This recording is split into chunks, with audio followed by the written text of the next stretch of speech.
लोकसभेतील विरोधी पक्षनेते राहुल गांधी यांनी काल निवडणूक आयोगावर फार गंभीर आरोप विथ पॉवर पॉइंट प्रेझेंटेशन आणि काही पुरावे आणि काही ज्यांना अनुभव आलाय अशा पुराव्यांसह सादर केले. त्यावर सर्वप्रथम तुमची काय भूमिका?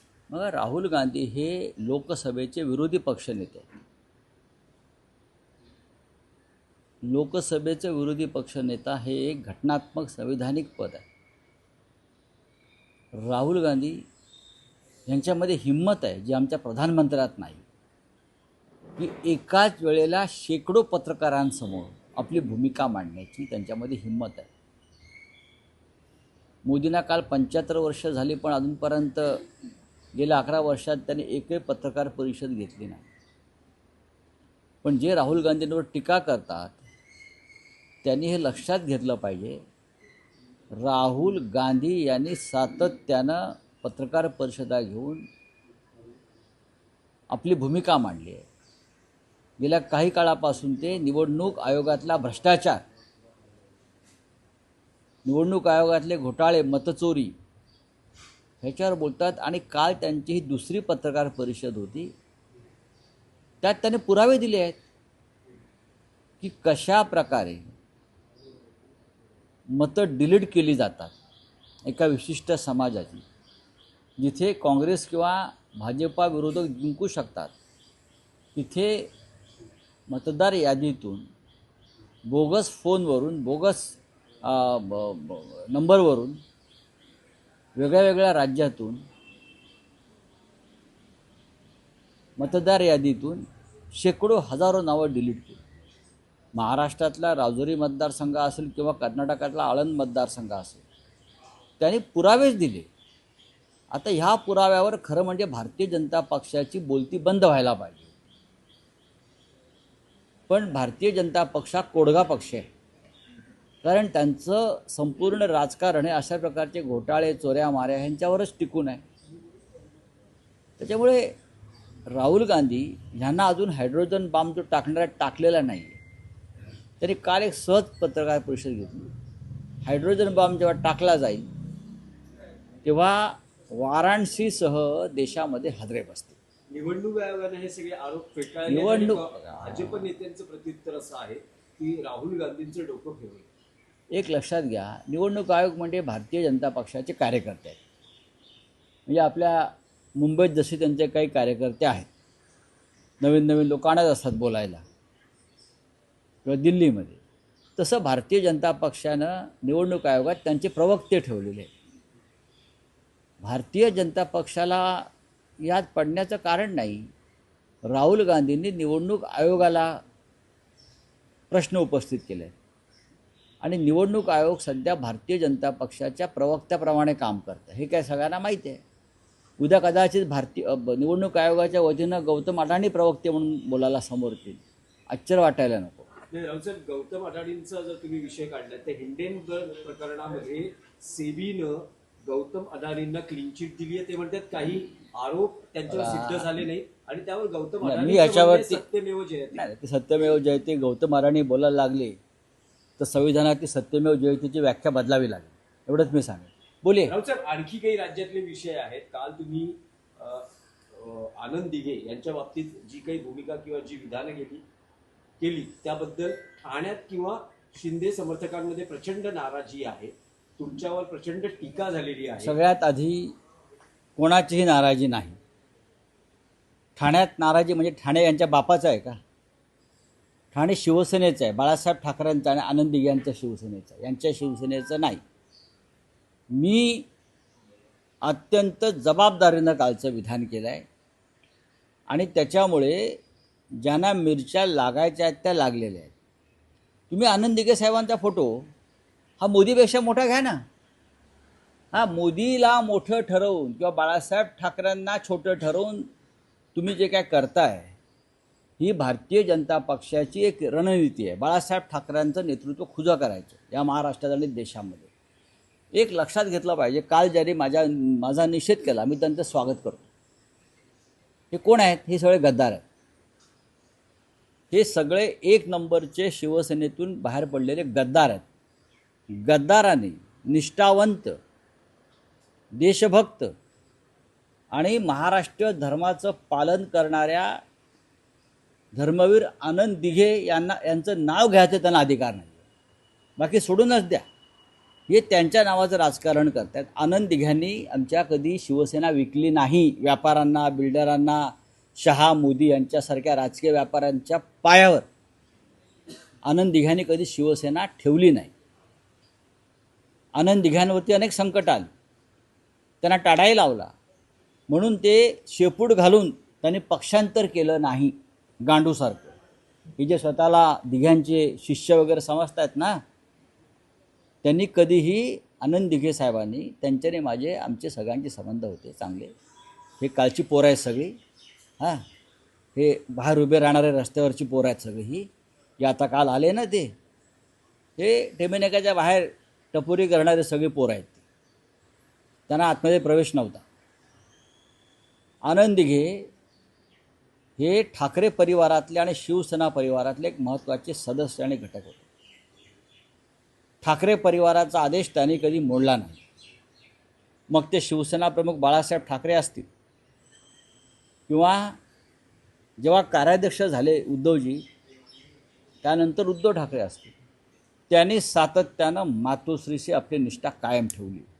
हे आता जे आहेत नाही, स्वतःला शिवसेना म्हणून घेणारे लफंगे आणि चोर, हे धंदे कधी आयुष्यात माननीय आनंद दिघे यांनी कधी केले नाहीत.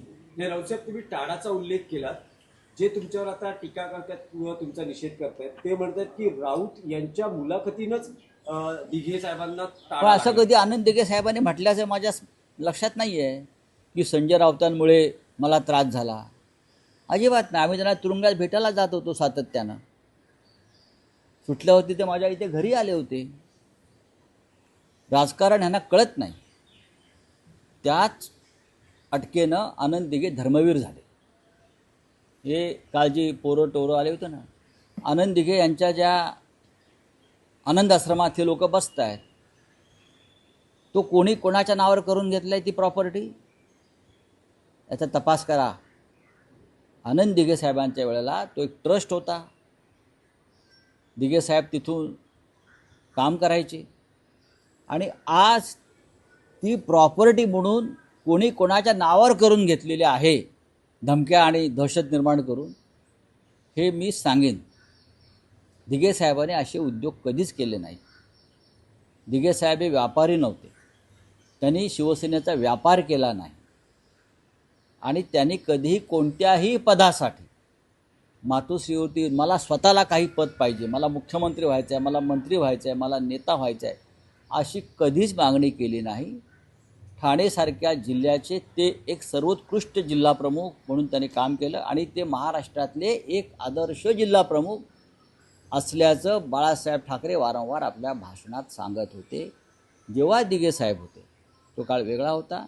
तेव्हाही अनेक पदं निर्माण झालेली नव्हती. उपनेते असतील किंवा ती प्रक्रिया सुरू झालेली नव्हती. नेते आणि नेत्यानंतर थेट जिल्हाप्रमुख. त्याच्यामुळे ह्यांना मिरच्या झोंबायचं कारण काय? तुम्हाला जर मिरच्या झोंबायच्याच असतील तर तुम्ही दिघे साहेबांचे जे अवमूल्यन करत आहात, गद्दारी करून, बेईमानी करून, चापलुसी करून मोदी, शहा, फडणवीसांची, ती थांबवा. तरच दिघे साहेबांच्या आत्म्याला शांतता लावेल. आणि अरे सोडाव, कोण श्रीकांत शिंदे? अरे सोडाव श्रीकांत शिंदे काय? कोण श्रीकांत शिंदे? दिघे साहेब हयात असताना त्यांना विरोध केला असे आज. अरे कोण श्रीकांत शिंदे बाबा? काय त्याचा संबंध आहे शिवसेनेशी? उद्धव ठाकरेंनी केलेला खासदार आहे तो. शिवसेनेत होता का कधी हा पोरग? हे माननीय उद्धव ठाकरे, त्याचा बाप गेला. बापाने म्हटलं माझ्या पोराला सध्या काय काम नाही आहे, तो डॉक्टर आहे हाडांचा, बरं का, आणि गोपाळ लांडकेचे तिकीट कापून त्याला तिकीट द्यायला लावलं. तुम्ही काय सांगते श्रीकांत शिंदे वगैरे? मला नका सांगू तू या शिवसेनेतल्या गोष्टी. मी इतकंच सांगतो. कोणते आनंद दिघे? आनंद दिघे नाही, आपले सध्याचे कोणते? नाही हो, अहो एकनाथ शिंदे. अहो थांबा ना, खूप चांगली माहिती देतो तुम्हाला मी. आज जे एकनाथ शिंदे आहेत ना, ते राजन विचारायचा त्याग, राजन विचाराने त्याग केल्यामुळे एकनाथ शिंदे शिवसेनेच्या मुख्य प्रवाहात आले. त्याबद्दल एकनाथ शिंदे यांनी रोज राजन विचारेचे पाय धुवून तीर्थप्राशन केलं पाहिजे. राजन विचारेचा त्याग, राजन विचारे सभागृह नेते होते. शिंद्यांच्या घरामध्ये दुर्घटना घडली दुर्दैवाने. ते सैरवीर झाले होते, दुःखात होते. त्यांना दुःखातून बाहेर काढण्यासाठी राजन विचारे यांनी आनंद दिघे यांच्याकडे प्रस्ताव ठेवला की साहेब, हा आपला कार्यकर्ता आहे, त्याच्या घरामध्ये दुर्घटना घडलेली आहे, त्यांच्या 2 मुलांचं दुर्दैवानं निधन झालं आहे, आपण त्यांना सभागृह नेते करून त्यांना आपल्या कामामध्ये सहभागी करून घेऊया. कळलं? हा राजन विचारांचा त्याग आहे. दिघे आणि राजन विचारां त्याला उद्धव ठाकरे साहेबांनी मान्यता दिली. हो करा, एकनाथ आपला कार्यकर्ता आहे, त्याच्यावर डोंगर कोसळला आहे दुःखाचा. हे असे प्रसंग आहेत. हो, हे आता काय आम्हाला निष्ठेच्या गोष्टी सांगतायत? हे कालची जे लफंगी पोरं रस्त्यावरती उतरलेली होती त्यांना काय माहिती आनंद दिघे, त्यांना काय माहिती तिकडले राजन विचारे, सतीश प्रधान, मोदा जोशी, माहिती आहेत का त्यांना? हा पक्ष तिथे कोणी उभा केला? काल जे उतरले ते ठेकेदारांची पोरं होती, बहुसंख्य लाभार्थी होते. हे सगळे छोटे छोटे ठेकेदार जे निर्माण केले आहेत मधल्या काळामध्ये, हे आणि तुम्ही हे शिवसेनेचे श्रेय त्यांच्या पोराटोरांना देऊ नका. त्यांना उद्धव ठाकरेंनी खासदार केल्या कल्याण डोंबिवलीमध्ये 2 वेळेला. काय कर्तृत्व होतं त्यांचं मला सांगा. मी कधी हा विषय काढलेला नाही. माझ्या नादाला लागू नका. परत सांगतो, माझ्या निष्ठा या माननीय बाळासाहेब ठाकरेंबरोबर कायम राहायला, उद्योगींबरोबर राहिलेले आहे. तुम्ही कुणी निष्ठावंत माझ्यासमोर आला आणि त्यांनी माझ्या संदर्भात काही वक्तव्य केलं तर मी नक्कीच मान्य करेन की तुम्हाला अधिकार आहे. पण ज्यांनी पक्षाशी बेवने आणि गद्दारी गेली ठाकरे कुटुंबाशी, त्यांनी हे धंदे करूच. हे पेड आहेत सगळे. कालच्याच त्या आंदोलनाला 100 काय 150 असतील. कालच त्यांनी 5-50 लाख खर्च केले असतील मला शिव्या देण्यासाठी. त्यांचं राजकारण ते आहे ना. चला, थँक्यू. एक आहे की त्याच शिंदेच्या भागामध्ये आज राज ठाकरे अंबरनाथ, कल्याण डोंबिवली असा दौरा करता आहेत. शिंदेंना घेरण्याची व्यूहरचना ही आहे का? शिंदेना घेरण्याची गरज काय? कारण एका बाजूला उद्धव ठाकरे, राज ठाकरे बघा, योद्ध्याला घेरतात, योद्ध्याला घेरतात. डरपोकांना कोणी घेरत नाही. योद्धा असतो ना, चक्रव्यूह शिरून लढतो आहे प्राणपणानं माझ्या देशासाठी, धर्मासाठी, पक्षासाठी, त्याला घेरण्याची रणनीती होते. भ्रष्टाचाराला कशाला घेरायचं? बेमान नेत्याला कशाला घेरायचं? तो आपोआप त्याच्या कर्मानं मरत असतो. राज ठाकरे गेलेत, उद्धव ठाकरे जातील, आम्ही सगळे जाऊ. मीही जाणार आहे. तुम्ही जाणार आहात? का नाही जाणार? कधी जाता? का जाणार नाही? मी ठाण्यामध्ये. ठाणे कोणाचं आहे? ठाण्यावरती भगवा झेंडा हा बाळासाहेब ठाकरेंनी लावला, एकनाथ शिंदेनी नाही लावला. पण त्याच्या पोराटोरांनी नाही लावला. जे लाभार्थी आहेत ना, आत्ता आनंद दिघ्यांचं नाव घ्यायचं यांना अधिकार नाही. माझं स्पष्ट म्हणणं आहे की शिवसेनेचा एक प्रोटोकॉल आहे. शिवसेना प्रमुखांच्या बरोबरीनं आम्ही कोणीच नाही आहोत. आमचाही फोटो नसेल. उद्धव ठाकरे सुद्धा लावू देणार नाहीत अशा वेळेला. तुम्हाला फक्त तुम्ही हा प्रोटोकॉल जो आहे हा अमित शहा आणि मोदी यांना बाळासाहेब ठाकरेंचं नेतृत्व जे आहे टोलेजंग अजूनही राज्यात, ते खाली करण्यासाठी त्यांनी प्रतीक निर्माण करण्याचा प्रयत्न करतात. हे आनंद दिघ्यांना सुद्धा मान्य झालं नसतं, होणार नाही. एकनाथ शिंदे यांनी ते जे स्मारक आहे किंवा मेमोरियल आहे दिघे साहेबांचं, तिथे जावं, शांतपणे आत्मचिंतन करावं दिघे साहेबांच्या समाधीसमोर.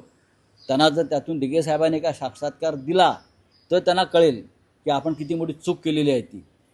बाळासाहेब ठाकरे हे शिवसेनेचे सर्वोच्च नेते तेव्हाही होते आणि आजही आहेत. त्यांच्या आसपास कोणी नाही. नाही नरेंद्र मोदी, नाही अमित शहा, अजिबात नाही. एकनाथ शिंदे तर कुठेच नाही. कसली शिवसेना चोरून पाळताय तुम्ही चोरासारखी? या ना समोर, तुमचा पक्ष काढा, तुमचं चिन्ह घ्या आणि मग आमच्या समोर उभे राहा. मग तुम्ही तुमचा किती पालापाचोळा होतो तो जनता करते मराठी ते कळेल. आत्ताच राहुल गांधींनी दाखवलं ना कशा प्रकारे आपण निवडणुका जिंकता. चला, थँक्यू. चलो, हाँ हिंदी में बोलिए, हिंदी में बोलिए.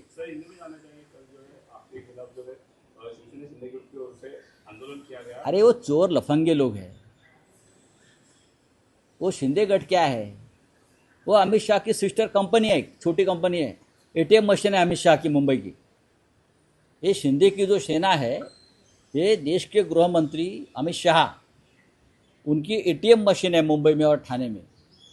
हाँ, वो एटीएम से पैसा निकालते हो दिल्ली में जाता है सर। आप उनकी क्या तुलना करते हो? ये लोग बाला साहब ठाकरे का फ़ोटो इस्तेमाल करते हो, ये सबसे बड़ा घोटाला है। और इस एटीएम के बदले में अमित शाह जी ने उनको चुनाव आयोग को भ्रष्ट करके उनको शिवसेना और हमारा सिंबल दिया है। ये एक व्यवहार है, सौदा है, बस, बाकी कुछ नहीं। Thank you.